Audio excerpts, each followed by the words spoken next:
डीपलो में education youth promoter organisation डीपलो तरफां boys high school डीपलो में चौथो एजुकेशन फेयर रखियो वियो।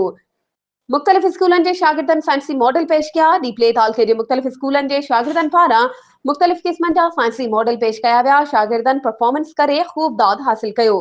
हिननि साइंसी फेस्टिवल मां शागिर्दनि जो टैलेंट ज़ाहिर थिए थो ऐं काफ़ी पोइ ते रहिजी वियल शागिर्दनि खे फिराइण जो मौक़ो मिले थो। तालीम जे मैदान में अॻिते अचण लाइ हिननि प्रोग्रामनि जी शिद्दत सां ज़रूरत आहे जीअं शागिर्दनि खे टैलेंट ज़ाहिर करण जो मौक़ो मिली सघे। अॻवान प्रोग्राम में डीईओ शमसुद्दीन राठौड़, लालदीन रायमू, अमर राय सिंह राजपूत, संजय मिठाराणी, जवाहर लाल तिर्कियो, अरबाब जुल्फकार, इमामुद्दीन नोहड़ियो, लोक कुमार विलासाई ऐं ॿियनि मोज़िज़ अॻवाननि शिरकत करे शागिर्दनि जी ख़ूब हौसला अफ़ज़ाई कई। वधीक ख़बरुनि ऐं अपडेट्स जे लाइ असांजे चैनल खे सब्सक्राइब कयो ऐं हा, बेल आइकन खे प्रेस करण न विसारिजो त जीअं असांजी हर नई अचण वारी वीडियो तव्हां ताईं पहुची